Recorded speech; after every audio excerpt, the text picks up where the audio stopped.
Thank you very much for coming to this presentation. My name is Xiao, and I'll be presenting my research on loot boxes. If you have attended the last two Chinese DiGRA conferences, then you might have seen some of my previous work about loot boxes. Today, instead of examining the situation in China per se, we're going to go to Belgium. However, there will still be a focus on how Chinese companies operated in Belgium. Now, a bit of an introduction at the start about what is a loot box.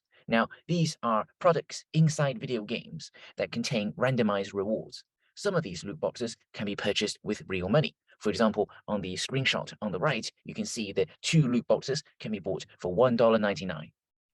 Now, these mechanics are conceptually similar to gambling because the player has spent real-world money to purchase them, and then the rewards that they can receive are randomized. The player does not know exactly what they will get until they have finalized the purchase. Empirical research from psychology has established that there is a positive correlation between loot box purchasing and problem gambling. And the suggestion there is that video game companies might be disproportionately profiting from people experiencing gambling harms rather than rich players. Now, this mechanic has been subject to significant public controversy and regulatory scrutiny because of its similarities to gambling. How prevalent are loot boxes amongst the video games that are available on the market? Well, amongst the 100 highest grossing iPhone games, we found that 77% contained loot boxes in mid-2021 in the UK. Games also appear to more frequently include loot boxes in China, as we found that 91% of the 100 highest grossing iPhone games in China in mid-2022 contained loot boxes. Different countries across the world differ as to whether they would recognize loot boxes as a form of gambling. In Belgium, very uniquely, because of how gambling law was drafted, any loot box that require the player to purchase using real-world money and then randomizes the rewards that it will provide will constitute gambling in law and therefore are effectively banned.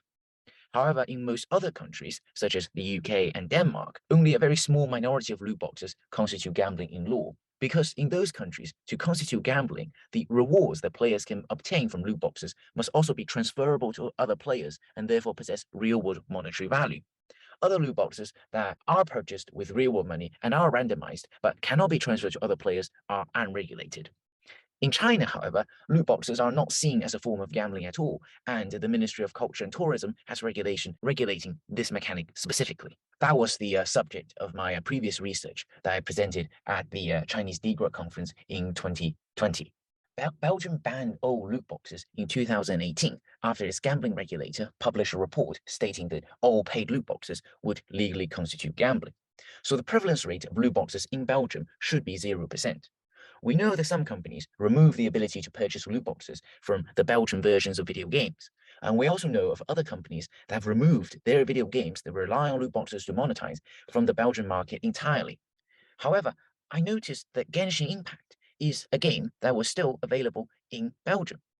Now the question then comes, can I still find loot boxes in Belgium?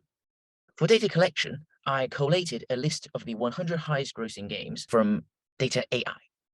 I chose the iPhone platform because the iPhone and Android platforms have a high overlap, and so the results should be somewhat transferable. In addition, we also have existing data of past prevalence rates from other countries, but only for the iPhone platform. So I chose the iPhone platform for the Belgian study again to provide comparable data. To conduct this study, I flew to Belgium.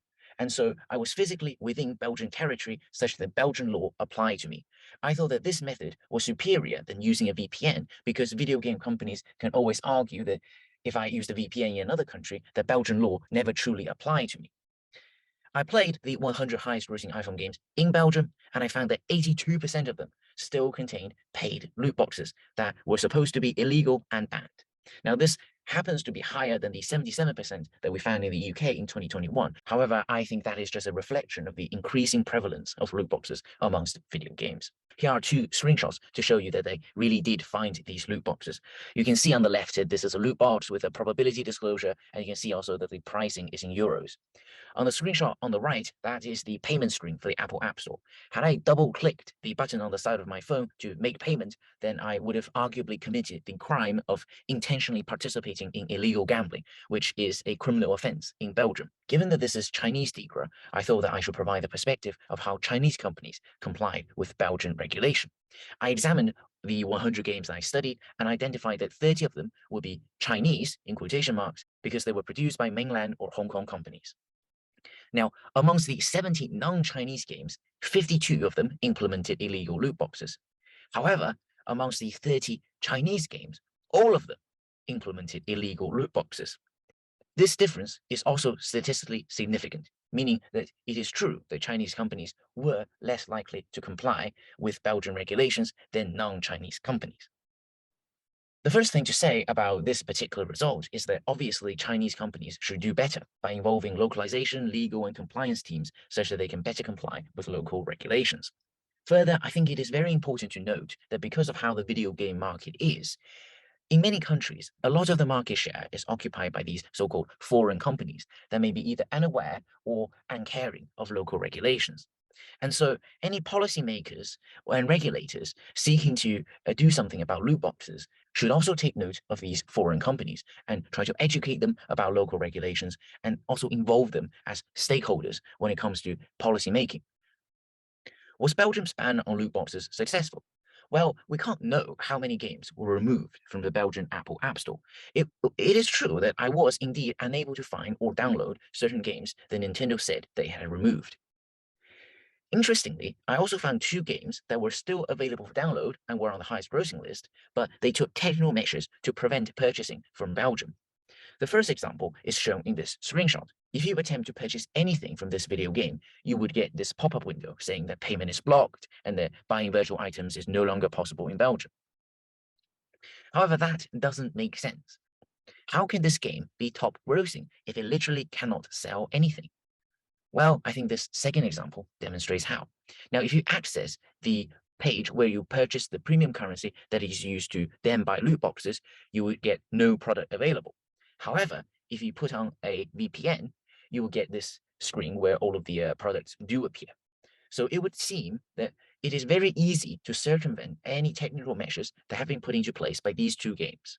VPN services are now often offered for free and are widely promoted for other purposes. For example, accessing content that is not available in your country or to reduce the latency when you play video games. Therefore, some players who did not want to circumvent the Belgian ban might have been able to do so because they had a VPN turned on for other purposes. However, I would also like to note that these technical measures may have worked to a certain degree. I identified some user comments left by players in relation to the 2 games I mentioned before, and it would seem that for some players, they have been effectively prevented from purchasing loot boxes. In addition, there are also games that allegedly were not published in Belgium or were then removed from the Belgian market, for example, Diablo Immortal. However, I very easily changed my Apple ID from Belgium to the UK whilst physically in Belgium, and I was able to access the UK version of the Apple App Store and download Diablo Immortal. And I was also able to, had I wanted to do so, spend real world money to buy the premium currency that is used to engage with the loot box mechanics in that game. It would seem that the Belgian ban on loot boxes has been unsuccessful. Most games were still selling loot boxes despite the ban by the Belgian gambling regulator. 2 out of 84 possible games that could have implemented loot boxes took technical measures to prevent loot box purchasing from Belgium. However, this appeared to have just been a very simple IP check that was easily circumventable by using a VPN. Finally, removing a game from the national store of Belgium also did not seem to work because the player were able to easily change their country and region settings and then download the game from a different country store. I think it is rather obvious that just saying that a product has been banned without then taking any enforcement actions is not going to be particularly effective. I think there are 2 main disadvantages to the current Belgian approach to loot box regulation. Firstly, the Belgian gambling regulator gave players and parents and indeed policymakers the false and wrong impression that loot boxes have been banned and that they are gone such that players will be safe, when the real situation is that loot boxes are still very much available. This is arguably worse than doing nothing at all, because perhaps some consumers might now be less careful about loot boxes because they assume that the problem is no longer there. In addition, it would also seem that because some well-known companies removed their games, their positions on the highest grossing list were simply replaced by non-compliant companies. It would seem that the law is rewarding companies for not complying with the law and punishing those that are complying with the law. The study received some media reporting after I posted a preprint, including also some reporting in China with 3DM. I am mentioning this because the study was also reported in Belgium. And importantly, one of the media sites managed to get an official response from the Belgian Minister of Justice, who basically admitted that yes, this is a problem and that they do not have enough resources to really enforce the law. They, of course, mentioned one example where EA did remove the ability to purchase loot boxes from the FIFA games. However, as it stands, the Belgian regulatory situation is unsatisfactory. I think I will also claim some credit for what happened with Roblox. It would seem that about a month after I published my study, Roblox started this process of removing loot boxes from the Netherlands and Belgium. It would seem that 4 years after the initial report by the Belgian gambling regulator, companies are finally starting to comply with criminal law. Now, what are the implications for this study? Is the problem that we observe here just because of poor enforcement and can be solved? Or is perhaps the blanket ban approach to loot box regulation not something that is practically achievable? We need to think about this both domestically in Belgium and also internationally for the purposes of other countries that are considering a similar regulatory approach. For Belgium, can the Belgian Commission actually enforce the ban better? Well, I think the question there is how much would it cost for this to happen? There are more than 1 million video games just on the Apple App Store. We would also expect many of these games to receive quite frequent updates. The amount of manpower and money that would be required to monitor all of these games would likely be too much.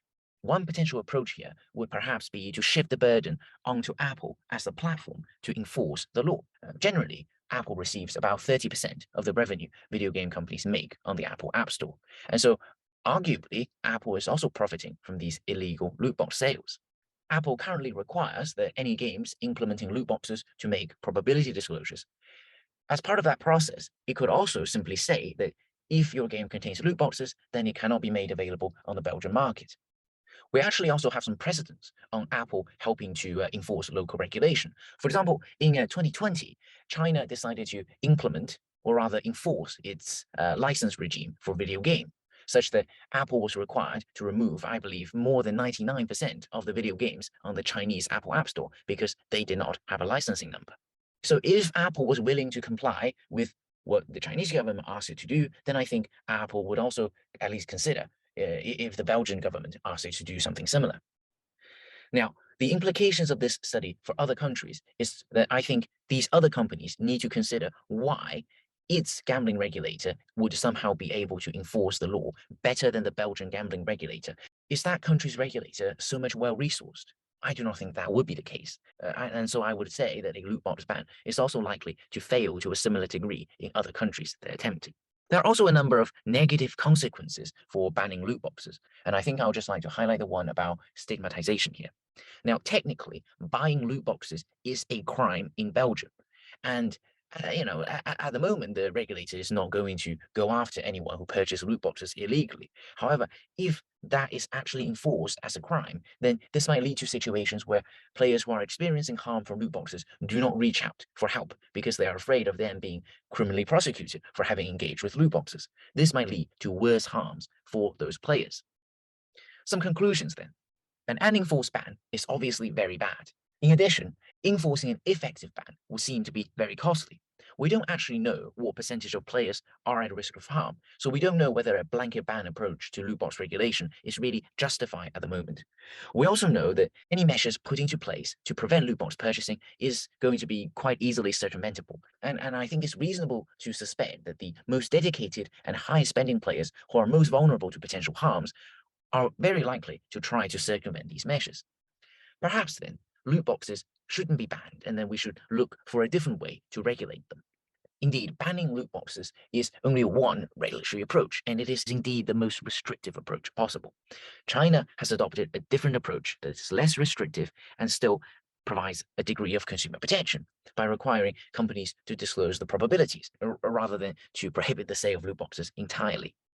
I think there are also other ways to regulate loot boxes. For example, by requiring the safer loot boxes be implemented, similar to requiring probability disclosures. For example, requiring loot boxes to guarantee that the rarest reward will be given to the player after a predetermined amount of money has been sent.